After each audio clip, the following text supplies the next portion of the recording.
Allez, cette fois-ci, c'est notre futur adversaire. Samedi soir en finale de Ligue des Champions, l'Inter de Milan qui nous fracasse. Samedi soir, du côté de Munich, l'Inter et le PSG s'affronteront en finale de Ligue des Champions. Les Lombards comptent bien jouer un vilain tour au Paris Saint-Germain. Alors le Paris Saint-Germain sait que la tâche sera très difficile face à l'Inter samedi soir en finale de LDC. Le club italien est en belle forme sur la scène européenne et peut bénéficier d'une expérience redoutable dans la compétition.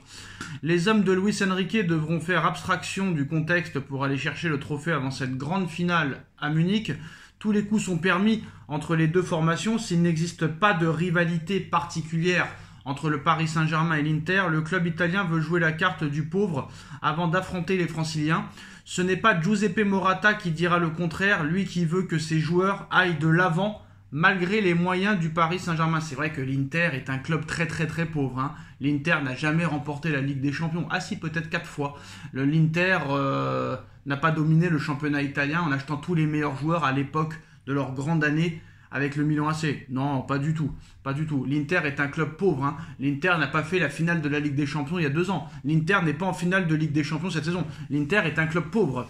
En conférence de presse ces dernières heures, le président de l'Inter a en effet déclaré sans sourciller: nous avons atteint cette finale de Ligue des Champions en éliminant aux 2 tours précédents 2 clubs prestigieux, le Bayern de Munich et le FC Barcelone. L'Inter a une histoire, ce sera la 7e finale de la Ligue des Champions que nous jouons.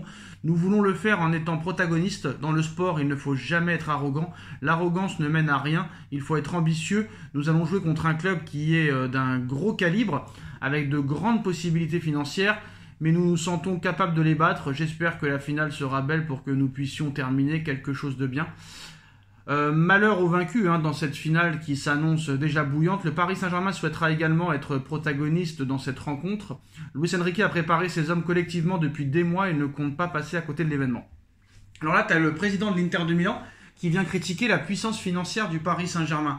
Mais moi, je me dis, à l'heure où on parle, heureusement que le Paris Saint-Germain n'a pas atteint cette finale de Ligue des Champions 2025 avec les Neymar, les Messi, les Mbappé, les Sergio Ramos, les Marco Verratti, etc. Parce que là, qu'est-ce qu'on prendrait dans la tronche? Qu'est-ce qu'on prend déjà dans la tronche avec les Barcola, Désiré Doué, Joao Neves, Dembélé?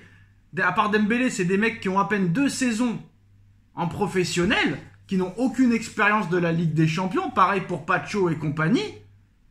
Avec une équipe très jeune. Une équipe où très clairement on a réduit les salaires, on a viré les stars, où il y a beaucoup de Français, on vient encore nous critiquer. Moi je comprends pas ce problème. Alors heureusement qu'il n'y a plus les stars, parce que s'il y avait les stars, qu'est-ce qu'on prendrait en plus de ce qu'on prend déjà? Donc c'est un scandale, frère, c'est un scandale. Qui connaissait Barcola il y a 2 ans? Qui connaissait Désiré Doué il y a 2 ans? Qui connaissait Joao Neves il y a 2 ans? Qui connaissait Pacho il y a 2 ans? Il faut arrêter à un moment donné. Qui connaissait Vitinha il y a 3 ans? Ces mecs-là ne comprennent strictement rien au football. Leur seul argument, la puissance financière du Paris Saint-Germain. Même si Paris était en finale avec les U17, ils viendraient encore nous faire chier, les mecs. C'est quand même assez incroyable. Pendant que d'autres clubs, corrompus très clairement. Le PSG a jamais les premiers, mais sans corruption. Et oui, monsieur Schneider a osé. À 90 minutes, Sacha, s'il te plaît, d'un sacre européen, le PSG peut rejoindre l'OM dans le panthéon du football français. En comparant les 2 équipes, Schneider a lâché une bombe dont il a le secret. Le PSG va disputer la 2e finale de la Ligue des Champions de son histoire ce samedi face à l'Inter de Milan. C'est le jeu de la rivalité. On fait grise mine du côté de Marseille. Tout Marseille a acheté le maillot de l'Inter de Milan. Donc du côté de Marseille, on fait la grise mine. Seul club français à avoir remporté la Ligue des Champions le 26 mai 1993. Le slogan « À jamais les premiers » permet d'anticiper un éventuel sacre européen des Parisiens qui courent après la C1 depuis maintenant plus de 55 ans et sont plus proches que jamais d'y arriver avec cette place en finale et ce parcours très convaincant après des débuts très compliqués. L'accusation de Grégory Schneider. Néanmoins, aux yeux de Grégory Schneider, il n'y a pas de comparaison possible entre l'OM et le PSG en cas de sacre des Parisiens. Et ce n'est pas au sujet de la différence entre les 2 parcours, puisque les Marseillais avaient bénéficié d'une édition où le champion d'Angleterre, le champion d'Espagne, le champion d'Allemagne n'était pas au rendez-vous des poules. Le journaliste de Libération a répondu de manière osée à la question de l'équipe du soir qui voulait savoir si le titre éventuel de 2025 du PSG serait plus fort que celui de l'OM en 93.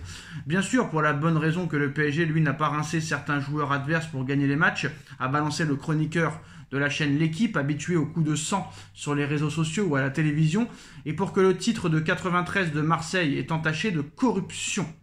Des propos qui ont fait bondir les fans marseillais, invitant Marseille à faire un procès à Grégory Schneider, habitué à ses sorties musclées pour faire réagir, surtout que s'il a été prouvé que Marseille a acheté des joueurs de Valenciennes dans la fameuse affaire VAOM pour s'assurer du titre de champion de France quelques jours plus tôt, rien n'a jamais été taillé officiellement sur le comportement de la formation de Bernard Tapie dans les matchs européens. À l'heure où de nombreuses stars marseillaises comme Zidane ou Basile Boli votent pour le PSG en vue du match de samedi, Schneider a en tout cas clairement choisi son camp pour cette finale samedi soir. Ça va faire du bruit, je vous le dis, ça va faire vraiment du bruit. Alors apparemment, le Paris Saint-Germain et le Real Madrid se battent pour Ibrahima Konaté. Konaté, le Parisien, qui est pressenti du côté du PSG. Nombreux sont les clubs intéressés par Ibrahima Konaté, le défenseur central de Liverpool, qui sera en fin de contrat dans un an. Hors de question de faire la même erreur pour Liverpool, Sacha, avec Alexander Arnold. Donc Paris et le Real pourraient passer aux choses sérieuses d'ici les prochaines semaines. Le PSG va donc devoir faire vite pour espérer boucler un deal. Liverpool, très clairement, ne bradera pas son joueur malgré la durée restante de son contrat. Il faudra également convaincre Konaté avec un salaire à la hauteur de ses demandes. Liverpool, le PSG ou le Real Madrid, voilà où devrait jouer le défenseur de 26 ans la saison prochaine. Mais apparemment, il faudra débourser 60 millions pour attirer Ibrahima Konaté en défense centrale. 60 millions, si Campos arrive à faire baisser le prix à 50 ou à 45, pourquoi pas, sachant que Konaté sera libre l'été prochain. Est-ce qu'il ne faut pas attendre un an pour ce joueur-là, sachant que Paris a absolument besoin d'un défenseur central cet été pour accompagner William Pacho ou venir concurrencer Marquinhos si Marquinhos ne part pas. Donc voilà, le PSG et le Real Madrid se battent pour Konaté et pour 60 millions d'euros. Alors Doué remplaçant, Luis Enrique sait comment tuer l'Inter. Je pense pas que ce soit la meilleure des choses de mettre Barcola titulaire contre des équipes très regroupées défensivement. En tout cas, le PSG veut signer le crack portugais Rodrigo Moura. Paris devrait faire une offre dans les prochaines semaines, dès que le mercato d'été ouvrira ses portes le lendemain de la finale de la Champions League. Et Paris pourrait vouloir se renforcer pour la Coupe du Monde des clubs. Voilà les gars, c'est la fin de cette vidéo. Dites-nous en commentaire ce que vous en pensez. On like, on partage, on commente, on s'abonne. Et on se retrouve très vite pour une nouvelle vidéo. Tchuss.